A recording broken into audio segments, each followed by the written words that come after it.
ট্রাকে নেমেছেন দাবি ইমরানের, অস্বীকার ফেডারেশনের।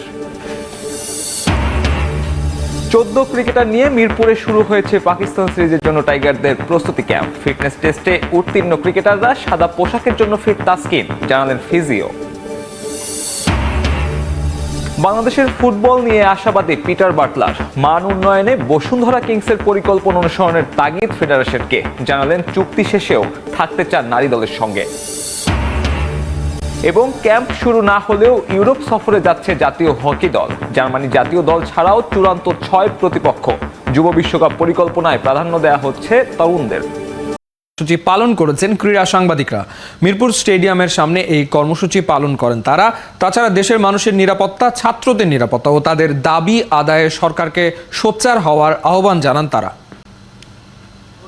এ কারণে যে আমরা আজকে এতদিন পর এখানে দাঁড়িয়েছি, প্রবাবলি আমাদের আরও আগে ভয়েস রেইজ করা দরকার ছিল। আমরা আমাদের বাচ্চাদেরকে স্কুলে বা কলেজে পাঠাচ্ছি গুলি খাওয়ার জন্য না, পড়াশোনা করানোর জন্য।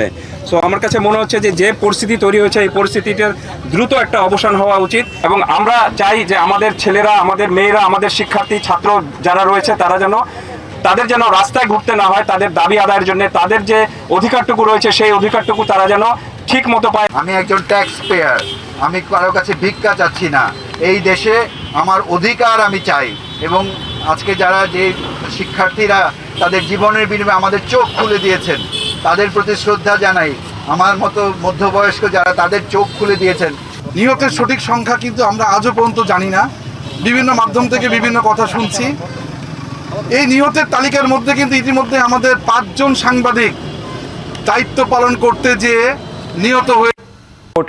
বৃষ্টির বাগড়ায় স্থগিত হলো পাকিস্তানের বিপক্ষে টেস্ট সিরিজকে সামনে রেখে শুরু হতে যাওয়া কন্ডিশনিং ক্যাম্পের প্রথম দিনের ফিটনেস টেস্টের রানিং।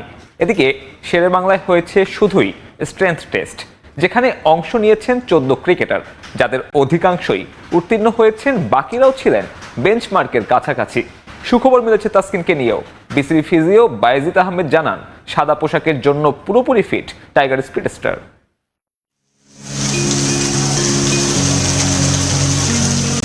শ্রাবণের বিরামহীন বর্ষণ, প্রকৃতিতে স্নিগ্ধতা, এরই মধ্যে ভোরের আলো না ফুটতে ক্রিকেটারদের ছোটাছুটি, মুস্তাফিজদের ছাতার তলে মিরাজের ঠাঁই। প্রায় মাস দুয়েকের লম্বা বিরতি শেষে শুরু আন্তর্জাতিক সার্কিটের ব্যস্ততা। কন্ডিশনিং ক্যাম্পের প্রথম দিনে পরখ করার কথা ছিল ফিটনেসের হালচাল, নামার কথা ছিল বঙ্গবন্ধু স্টেডিয়ামের ট্র্যাক অ্যান্ড ফিল্ডে, কিন্তু বেরসিক বৃষ্টি তার হতে দিল কই। অগত্যা হোম অফ ক্রিকেটে রানিং বাদ দিয়ে হয়েছে শুধু স্ট্রেংথ টেস্ট। 14 ক্রিকেটার দিয়েছেন বেঞ্চ প্রেস, স্কোয়াড, চিন আপের পরীক্ষা, যেখানে লেটার মার্কস না হলেও পাশ করেছেন সবাই, হয়েছে উন্নতিও। স্ট্রেংথ টেস্টে ওভারঅল যারা যে বেঞ্চমার্ক ছিল, চেষ্টা করছে যে বেঞ্চমার্কের কাছাকাছি যাওয়ার জন্য। মোস্ট কেসেসে ম্যাক্সিমাম প্লেয়াররা ইমপ্রুভ করছে।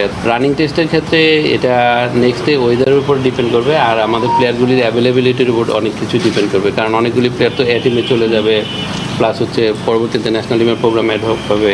আছে আরও সুখবরও, টেস্টের জন্য পুরোপুরি ফিট 1 বছরের বেশি সময়ে এই ফরম্যাটের বাইরে থাকা তাসকিন আহমেদ। তাসকিন নিজেও আভিজাতের ফরম্যাটে ফিরতে ভীষণ আগ্রহী। তাসকিন অবশ্যই অ্যাভেলেবল আছে, কিন্তু বোলিং ওয়ার্কলোড টেস্ট ম্যাচ খেলতে হলে লম্বা সময় বল করতে হয়, এগুলি আস্তে আস্তে বিল্ড আপ করে তারপরে খেলতে হয়।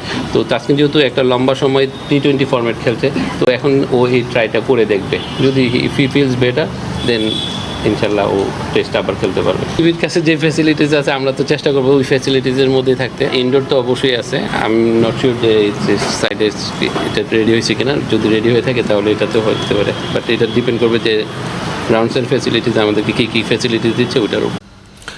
অলিম্পিকের সবচেয়ে আকর্ষণীয় ইভেন্ট 100 মিটার স্প্রিন্টের বাছাই থেকে বাদ পড়েছেন ইমরানুর রহমান। 10.73 সেকেন্ড সময় নিয়ে নিজের হিটে ষষ্ঠ হয়েছেন বাংলাদেশের দ্রুততম মানব।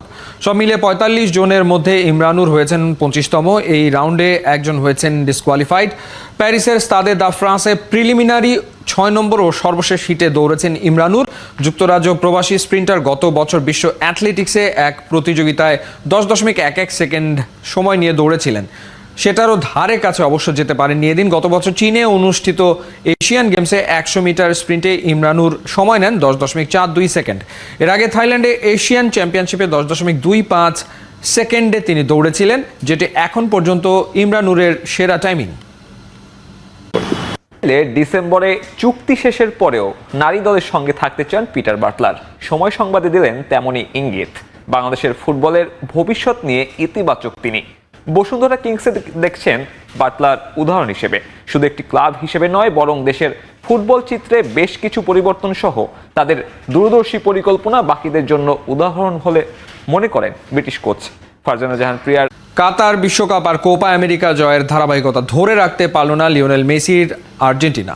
মেসি বিহীন দলটা এবারে প্যারিস অলিম্পিক্সের পুরুষ ফুটবল ইভেন্টের কোয়ার্টার ফাইনালে স্বাগতিক ফ্রান্সের কাছে 1-0 গোলে হেরে বিদায় নিয়েছে। খালিদ জামিলের ম্যাচ রিপোর্টে বিস্তারিত।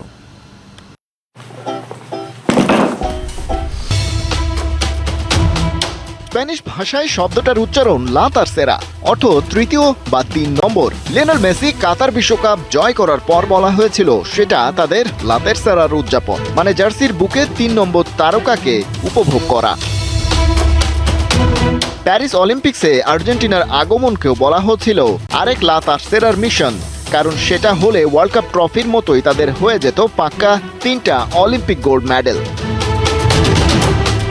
তেমন টার্গেট নিয়েই প্যারিসের মাঠে নেমেছিল আলবিসেলেস্তেরা। মরক্কোর সাথে হেরে মিশন শুরু করলেও সেখান থেকে কামব্যাকও করেছিল তারা, তবে কোয়ার্টার ফাইনালের আগে একটু চাপেই পড়ে গিয়েছিল দলটা। কাতার বিশ্বকাপের ফাইনালের পর থেকেই ফ্রান্সের সাথে আর্জেন্টিনার সম্পর্ক ভালো যাচ্ছিল না। এক ভিডিওতে আর্জেন্টিনার ফুটবলারদের দেখা গেছে ফ্রান্সকে টার্গেট করে বর্ণবাদী গান করতে, সে কারণে অফিসিয়ালি অভিযোগও করে ফ্রেঞ্চ ফুটবল। এবং পাপড়ের হাতে ভাগ্য ডোমিঙ্গোর। টি-20 বিশ্বকাপে ব্যর্থতার পরই তীব্র সমালোচনার মুখে পড়েন প্রধান কোচ রাসেল ডোমিঙ্গো। তাকে সরানোর দাবি ওঠে, কিন্তু বিশ্বকাপ চলাকালে তার সঙ্গে চুক্তির মেয়াদ বাড়ানোয় এ নিয়ে বিপাকে পড়ে যায় বাংলাদেশ ক্রিকেট বোর্ড। এরপর ঘরের মাঠে পাকিস্তান সিরিজে ভরাডুবির পর বোর্ড জানিয়েছিল নিউজিল্যান্ড সিরিজের পর ডোমিঙ্গোর ব্যাপারে চূড়ান্ত সিদ্ধান্ত নেওয়া হবে। এদিকে মাউন্ট মঙ্গানুয়ে নিউজিল্যান্ডকে হারিয়ে ইতিহাস গড়ার পর ক্রাইস্টচার্চ টেস্টে ইনিংস ব্যবধানে হেরেছে টাইগাররা। এমন অবস্থায় ডোমিঙ্গোকে শতভাগ সফলও বলা যাবে না, তাই তার চাকরি এখনো ঝুলছে। তবে এ নিয়ে এখনো কোনো সিদ্ধান্ত নেয়নি বিসিবি। জানা গেছে বোর্ড প্রেসিডেন্ট নাজমুল হাসান পাপন দেশে ফেরার পর আলোচনার টেবিলে উঠবে প্রসঙ্গটি, তবে ধরাই যায় ডোমিঙ্গোর দিন শেষ। এদিকে নিউজিল্যান্ড থেকে সরাসরি নিজ দেশে দক্ষিণ আফ্রিকায় চলে গেছেন রাসেল ডোমিঙ্গো। কবে বাংলাদেশে ফিরবেন তাও জানা। সামনেই বিপিএল, ক্রিকেটাররা দেশে ফিরেই ব্যস্ত হয়ে পড়বেন ফ্রাঞ্চাইজি ভিত্তিক এই টুর্নামেন্টটিতে। এরপর ঘরের মাঠে আফগানিস্তানের বিপক্ষে সিরিজ, এর মাঝেই হয়তো ডোমিঙ্গোর বিষয়ে সিদ্ধান্ত জানাবে বিসিবি। অন্য বিদেশি কোচরাও এখনো বাংলাদেশে ফিরছেন না। আর এদিকে নিউজিল্যান্ড সফরে দুর্দান্ত পারফরমেন্স করে সুখবর পেলেন লিটন কুমার দাস। মাউন্ট মঙ্গানুই টেস্টে বাংলাদেশের ইতিহাস গড়ার পেছনে অগ্রণী ভূমিকা রাখেন লিটন দাস।